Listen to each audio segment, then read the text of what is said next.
Urban FM 104.5. Urban FM 104.5.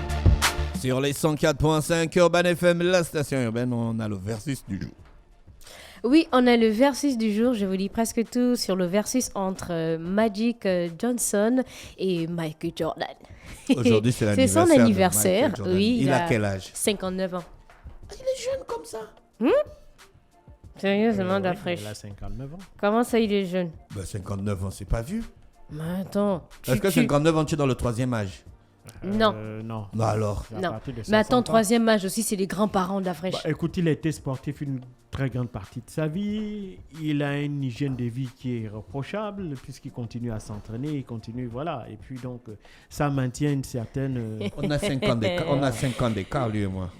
Oh, c'est ton frangin. J'ai 54 ans, il a 59 ans. T'as quel âge? J'ai 54 ans. Tu nous informes. Donc... Tu ne savais pas ça? Non, tu nous informes. Tu nous informes. Moi, je me disais que c'était... Non, tu nous informes. C'est bon. Donc, pour Johnson, donc c'est Ervin Johnson Jr., dit Magic Johnson. Il est né le 14 août 1959 dans le Michigan. C'est un joueur américain de basketball. C'était. Donc, il avait 2 mètres 06. Quoi tu dis il avait? Il a toujours. Il est vivant. Il est vivant, Magic Johnson. En fait, c'est que la taille, là, j'essayais de ma tête, en fait, me dire un peu, 2,06 m, c'est... Mais pour quelqu'un à son poste, il était meneur, c'était vraiment quelqu'un avec de grande taille. 2,06 m, il jouait pour les Lakers. Oui. Et à notre côté, on a Jordan, donc c'est bien un joueur qui va venir bouleverser donc la NBA à tout jamais, c'est comme ça qu'on le définit, hein. Il va bouleverser la NBA à tout jamais, tant sur le plan marketing, de business, que dans le jeu. Donc son vrai nom, c'est Michael Jeffrey Jordan. Il est né aujourd'hui, le 17 février 1963, donc à Brooklyn, à New York. Donc il jouait d'abord pour les Bulls Chicago. Ouais, Bulls de Chicago. Bulls, et il a 1,98 m. Donc il est plus petit. Il a aussi joué dans d'autres équipes. Oh. Bon, Washington, Dans les Wizards de Washington. Donc pour l'esprit de, on va dire, l'état d'esprit. Il a joué au Charlotte Hornets aussi. Oui, mais quand on parle de Jordan, on voit plus les Chicago. Oui, c'est là où il a gagné tous ses titres. Mais voilà. C'est normal.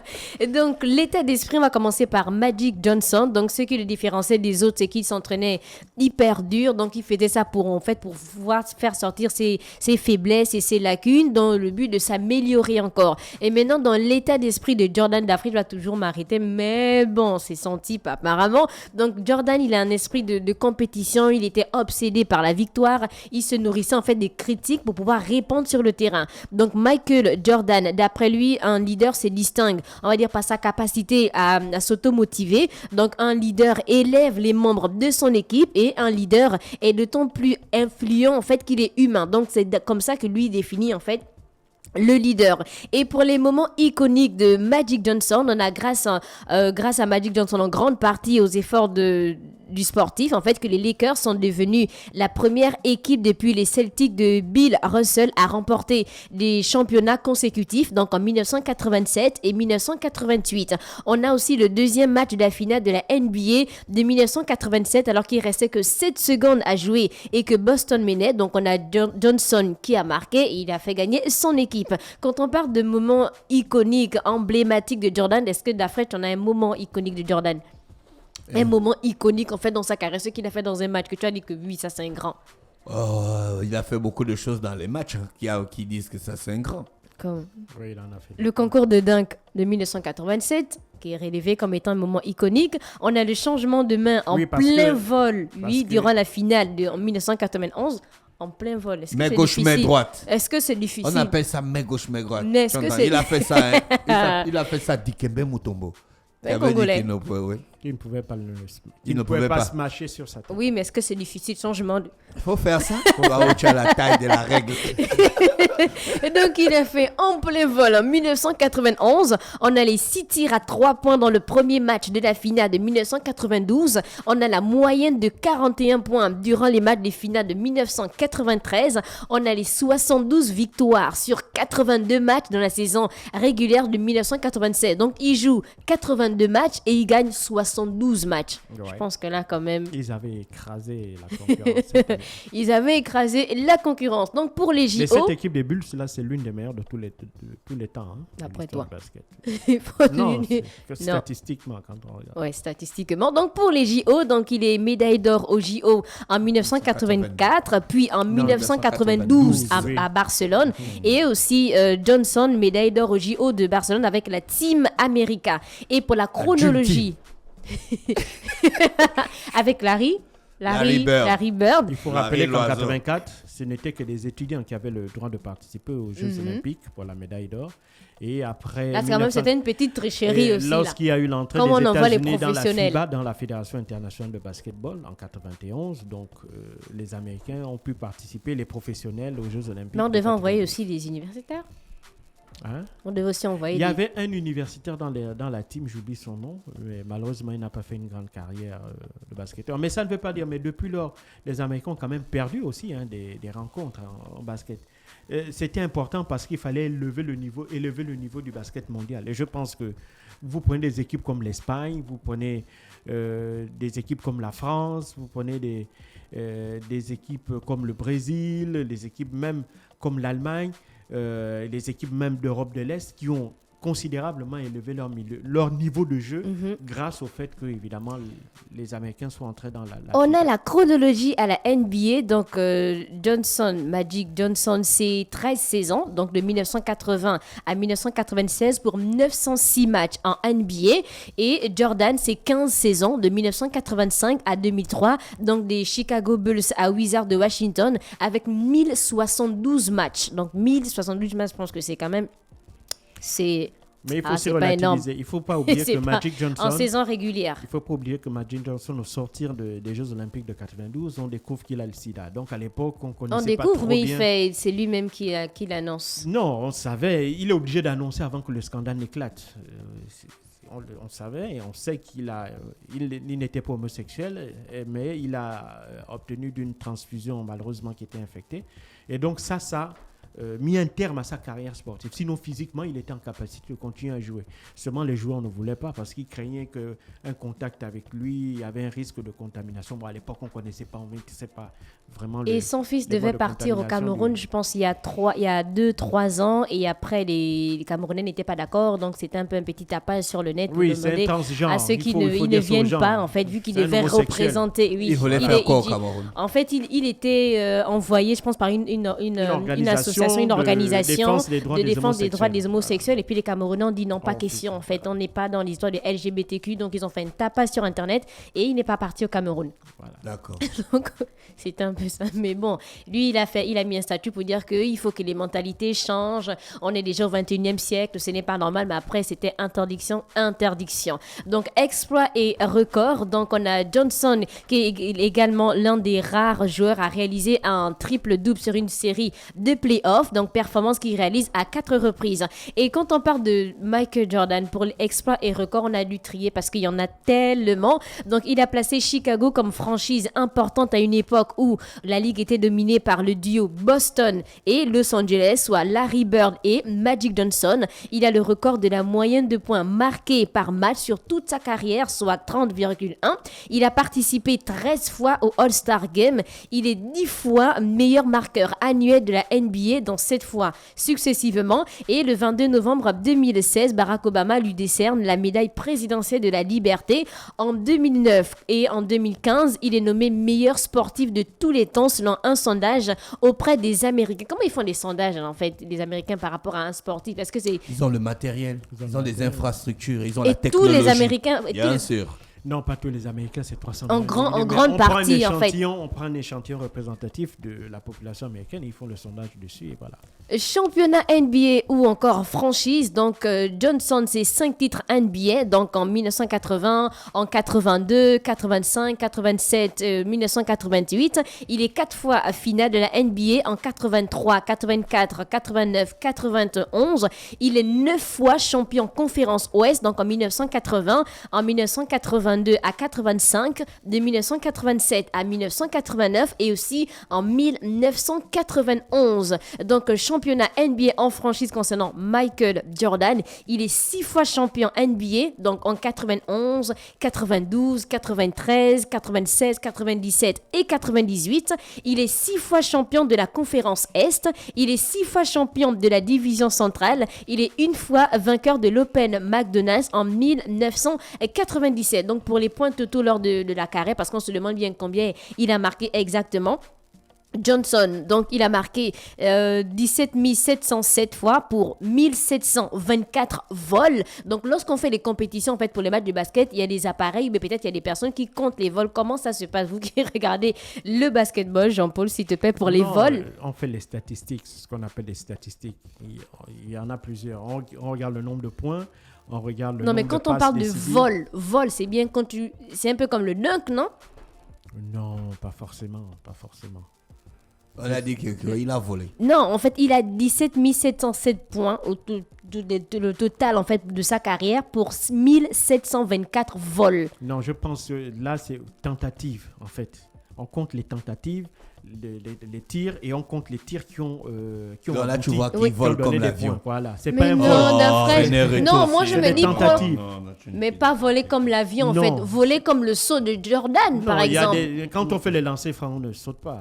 Et Jordan, il a 32 292 points pour 2514 vols. Je pense que là, affaire de points quand même, il est largement au-dessus de Johnson Parce qui a qu'il a une 17 carrière plus 000 longue. et lui, il a 32. Donc, Jordan, on le sait, Bon, il y a c'est deux beaucoup choses. de documentaires. Il y a deux choses sur ça. C'est qu'il ne joue pas au même poste. Magic Johnson, c'était le meneur, donc Le il meneur. organise l'attaque. Et donc, il faut savoir que dans la carrière de Magic Johnson, il était beaucoup altruiste. Ce n'est que vers la fin, je peux dire, à partir de la finale, à partir de 90-91, que à l'époque, comment s'appelait le coach de Los Angeles, Pat Riley lui avait dit, écoute, toi tu es un super joueur, tu as la capacité de marquer. Si tu veux être un grand marqueur, un grand joueur, tu dois pas seulement être un grand passeur, tu dois être aussi un grand marqueur. Donc ce n'est qu'à partir de là qu'il a commencé vraiment à empiler les points. Sinon avant, lui, l'essentiel c'était de distribuer le ballon quoi, et rendre les autres meilleurs. Ça aussi, ça explique en partie. Mais il a même fait ça aux Jeux Olympiques. Voilà, en ça explique en 92. partie Il la avait raison le pour laquelle ballon. tu vois cet écart énorme de nombre de points entre Jordan et... Il avait le 17 ballon 000 et au lieu 32 de 000. marquer. Par contre, si tu Il regardes avait- le nombre de passes décisives, c'est clair que Magic Johnson écrase Jordan en nombre de passes décisives. Et on sait, donc, Michael Jordan, il a beaucoup de documentaires sur lui. Donc, les derniers, on peut le retrouver sur Netflix. Il a 6 documentaires sur lui. Nike a créé une chaussure à son nom, donc la Air Jordan. Il a une sculpture aussi exposée dans un musée à New York. Oui. Et pour les avis, donc, c'était vraiment difficile. On n'a presque pas trouvé les avis concernant, par exemple, Magic Johnson, en fait, pour savoir ce que les autres athlètes pensaient de lui. Mais quand on parle de Michael Jordan, par exemple, pour Barack Obama, Michael Jordan représente non seulement le basketball, les États-Unis, mais la culture américaine. Voilà. Et quand on parle de LeBron James, par exemple, quand il a donné son avis, il a dit « Regardez, Michael Jordan jouer, me donnait un surplus de vie, donc me faisait ressentir que je pouvais m'extraire de la situation dans laquelle j'étais. » Donc pour Obama aussi, pour beaucoup, on va dire que Michael Jordan a transformé le basket pour toujours, le faisant passer d'un sport reposant sur la taille et la force des joueurs à un jeu fondé sur l'agilité et aussi sur l'intelligence. Exactement. Donc il dit qu'avant, quand on parlait de basketball, on disait seulement que bon, c'est juste le sport des personnes qui ont la grande taille et tout ça là. C'est peut-être après que par rapport au jeu de Michael Jordan, il est venu changer un peu cette idée-là en fait. Et c'était le versus du jour. Non, Bon. je voulais Donc juste... tu Mais- comprends pourquoi je suis fan de Jordan. Je voulais dire Non, une chose. attends. Je voulais dire une chose. C'est que aussi le fait que tu n'aies pas beaucoup d'avis sur Magic Johnson, il faut relativiser. Dans le fait où quand Magic n'était pas la superstar des Lakers, la superstar c'était Karim Abdul-Jabbar. Voilà, ils formaient un trio, Karim Abdul-Jabbar, Magic Johnson et Dan Majerle. C'est les trois là qui étaient les stars. Mais la superstar de l'équipe, c'était Karim Abdul-Jabbar. Donc ça c'est de un. À la différence de Jordan, qui lui était le leader charismatique des Bulls. Mais il y avait à côté de lui quand même Scottie Pippen. Il y avait Scottie Horace Grant. Pippen, il y avait Horace Grant dans À la quel première moment phase. Dennis Après, dans la Rodman deuxième jouait? phase, il y aura Dennis Rodman. va revenir pour le deuxième trio, quand ils vont avoir leur deuxième triplé. Voilà. Parce que quand Horace Grant va partir, Jordan va faire 1 an et demi où il ne va pas jouer à cause de l'assassinat de son père. Et donc, quand il va revenir, pour lui, Dennis Rodman, qui était devenu un paria parce que Détroit n'en voulait plus, Jordan va avoir la très bonne idée de dire à Phil Jackson de le récupérer. Phil Jackson disait, mais lui, c'est un malade, c'est un timbré, c'est quelqu'un, justement, si tu le laisses faire le timbré sur le terrain, il va te sortir des stats extraordinaires. Et donc, lui, Jordan va avoir l'intelligence d'esprit là, de le laisser s'exprimer comme il a toujours su le faire. Il va avoir... il venait en robe. Voilà. Il portait la robe. Et quand tu regardes le documentaire, il y a Jordan qui dit que, en fait, parfois, lui, il partait en boîte de nuit le soir, et puis le matin, il jouait. Mais si tu l'interdisais d'aller en boîte de nuit le soir, il venait pas jouer. Voilà. Il venait pas jouer. Jean Pocha, peut-être, tu as regardé les matchs de Jordan. Oui, Qu'est-ce que tu penses de son jeu? Bien sûr. Je voulais comparé à Johnson. Non, déjà, il ne jouait pas au même poste, donc il n'avait pas la même influence sur le match. Mais Jordan, lui, effectivement, il a amené beaucoup plus de technique. Parce que c'est quelqu'un, il faisait 1m92, je crois. C'est qui en faisait un nabo quand on regarde. 98. Donc c'est un nabo quand on regardait les joueurs de l'époque. Lui ne jouait pas sous la raquette. Il y allait rarement, contrairement, même si on voit beaucoup d'images où c'était spectaculaire, mais c'est quelqu'un qui jouait au milieu. Tu vois, entre le tir, entre la ligne de lancer franc et la ligne la ligne des 3 points et la ligne de lancer franc. Ça, c'est lui qui a développé ce qu'on appelle les shoots à mi-distance. C'est Jordan qui a amené ça. Il était extraordinaire dedans. Comme aujourd'hui, Stephen Curry des Golden State, lui aussi, il a amené ce qu'on appelle le slum ball. C'est-à-dire qu'on ne joue plus forcément, il faut aller sous la raquette ou au milieu. Là, on recule encore un peu plus et de la ligne des 3 points, on fait des choses. Donc toi, tu aimais son jeu? Qui n'aimait pas le jeu de Jordan? C'était spectaculaire. La Freshman, le patrimoine, s'il te plaît. Moi, j'aimais son Pourquoi jeu. tu es autant admiratif de Michael Jordan? Parce qu'il a fait beaucoup de choses pour déjà la cause des Noirs, tu vois. C'était un grand basketteur qui savait lire le jeu.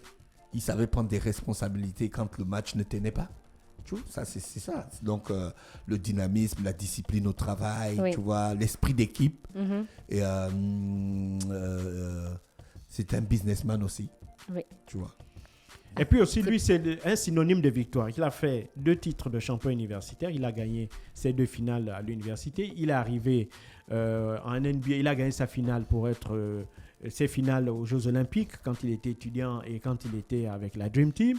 Il a joué 6 finales des NBA. Il les a toutes remportées. Donc, c'est quelqu'un dont le nom est intimement lié à la victoire. Donc tu es d'accord quand Barack Obama dit que c'est un monument et il représente la culture américaine? Mais bien sûr. Oui, la culture de la réussite. C'est pourquoi je te dis souvent qu'on ne porte pas les Jordan parce que c'est une chaussure. On porte les Jordan parce que c'est toute une histoire, c'est toute une légende, c'est tout un concept. Et il est milliardaire. Oui. Voilà. Et c'était le verset du jour, cher auditeur. Avez-vous une préférence entre Magic Johnson et Michael Jordan? C'était le verset du jour. Merci René Ruth avec nous ce matin sur les 104.5 Urban FM, la station urbaine. On fait un tour en musique et puis on se retrouve juste derrière dans le Da Fresh Morning. Restez connectés. Urban FM 104.5.